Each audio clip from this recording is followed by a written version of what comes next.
bandiraɓe musidɓe tedduɓe troɓe golal média e calsalti muɗum mi salmini on mo woni mon kala inde mum e yettode mum. hande kadi en gari yajnade ko wiyete koye ñalawma tawti bandum ñalawma 16 lewru colte woni février hitan ujunnaje ɗiɗi e nogas e ɗiɗi. eɗen gandi ko hande golal média dañi duuɓi muɗum tati mbiyen manitare jaam saabu sosano ko ñande 16 lewru colte woni février hitan ujunnaje ɗiɗi e 19. kono noon jaajnoɗen hande ñalawma tawti bandum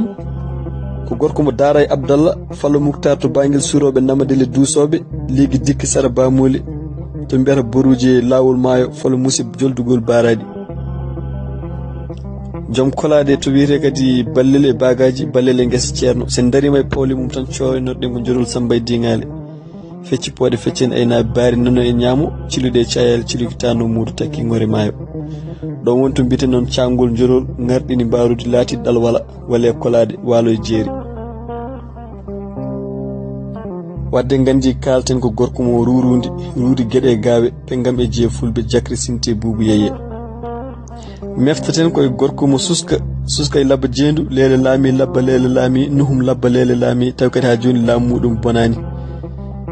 kadi mbiyen ganji bonani ganji oño dawol fewa dondago hoore. wadde gandi pilotɗen ko seeɗa e gurnam bituɗo Elhaji Mamadou Moussa Ly mo Daara Halayɓe. Elhaji Mamadou Moussa Ly o yiya ɗum hitan ujunere temedde jeetati e capanɗe jeetati e jeeɗiɗi to Fossé ɗum ko saraji Nioro tawete hande ko e nder leydi Mali. ko ɓi Moussa Saydou Siré on ko gundunoɗo Cheikh Oumar Foutiyou Tall e saaha fellande diine hono jihad. Elhaji Mamadou Moussa Ly o wumi nder leydi Mali koye saaha pusgu Nioro ɗum koye darorde hitan ujunere temedde jeetati e capanɗe jeenayyi nde ɓe gari ha ndulmaji demɓe ko ɗon bammakko sanki. ko nder ngol lawol Elhaji Mamadou Moussa Ly dokke muɗum puɗɗi feñde sahande nene makko tampi bambu lelnimo less lekki wi halfinimo Allah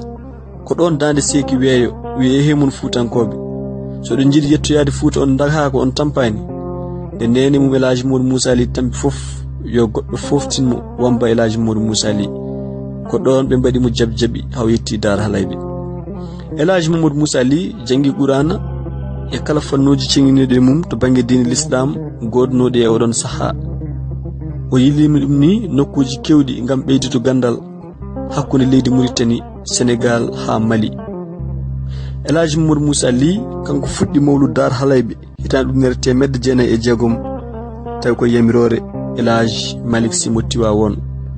puɗɗinoɗo mawlud mum gadano hitan ujunere temedde jeenayyi e ɗiɗi e mbiyen tan mawlud Tivaouane hecci mawlud Daara ko duuɓi 4. Elhaji Mamadou Moussa Ly kanko kadi darni mawlud Halwar woni Madina taw ko Dakar lamorgo leydi Sénégal ɗum ko hitan ujunere temedde jeenayyi e capanɗe 4 e jeeɗiɗi wonno. Elhaji Mamadou Moussa Ly o hajjoyi gaddunol makko hitan ujunere temedde jeenayyi e nogas e ɗiɗi omo yadduno ni e Elhaji Oumar Dembo Lik Seyba koye ngoɗon hajju o fotti Elhaji Alpha Hachimiou Tall gonnoɗo Madina ceggittunoɗo laabi 4 ɗi hono Shafi Hanaf Hambal e Malik. Elhaji Mamadou Moussa Ly jokkodiral makko mantingal ɓurgal tengtude ko hakkude makko Elhaji Seydou Nour Tall on ni wiyatnomo so tawi ko almudo yoniɗum Elhaji Mamadou Moussa Ly ɗum ɗon holliti sababude ha ƴiƴam jiidigal soori hakkude mabɓe ha jibini korsa e hurum mawɗo hakkude galle Elhaji Mamadou Moussa Ly e galle Elhaji Seydou Nour Tall woni callalal jokkodira ha yetti Cheikh Oumar Foutiyou Tall. Elhaji Mamadou Moussa Ly ko kanko darni juma Daara Halayɓe ɗum ko caggal nde o arti hijjore makko Makka hitan ujunere temedde jeenayyi e nogas e ɗiɗi ko jokkannoɗo enɗam no fewi joom jokkodire mawɗe kadi e sernaɓe yonta muɗum yeru mum ko Elhaji Mamadou Lamine Ba mo Paté Gallo non kadi ceerno Mama Aw mo Ceelaw walla mbiyen Elhaji Mouhaji Gano kadi mo Marda mo ganduɗa ni kañum nulnomo Elhaji Malick Sy ha wawi rokkudemo yamirore wadde ko wiyete ko mawlud kadi cettani ɗum no feewi. Elhaji Mamadou Moussa Ly waɗi gurdam mum fof koye ɓamtugol din l'islam e ƴellitgol lawol Cheikh Tidiane Chérif hono Tidianiya. O sanki ko ñande ina weeta ina wona julde taski ina hawri ñalawma amde woni altine 16 lewru colte woni février hitan ner temedde jeenayyi capanɗe jeeɗiɗi. O wirna ko takko jumadar haleɓe taw hit ɗum ko banggue funnague rewo. Ko kanko kadi woni mo mbiyata Hammadi Mayram Dado ko ɗon haadi gurdam makko wurgo duuɓi 83. lomtimu ko biteɗo ceerno Hamidou Elhaji Mamadou Moussa Ly e ñalawma hande noon jooɗi e gardigu ngu ko ceerno Nourou Elhaji Mamadou Moussa Ly. Elhaji Mamadou Moussa Ly o sankino e hande ko duuɓi 52. e dar halaɓe noon ko wuro ɓoygo kono noon go diñi to ko woni hande ɗo go dirtani ko hitande ujunere temedde jeeɗiɗi capanɗe jeeɗiɗi e jeetati ko wiyete ko 1778. ɗum ko duuɓi ɗiɗi caggal ko wiyete ko fuɗɗogol lefol almamiya Fuutotoro e gardugol almami Abdoul Kadir Kane. woni noon daara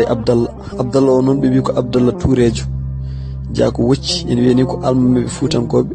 saha nde jooɗi nde kañum gaddimo ɗon gam ɗowde diine l'islam jangguinde ko abbiti ɗiɗon fannuji. ko ɗum gaddunɗen no meftande gurdam Elhaji Mamadou Moussa Ly mo daara halayɓe eɗen mbiya yurmede Allah e makko kanko e julɓe kala suddiɓe lebbi leydi.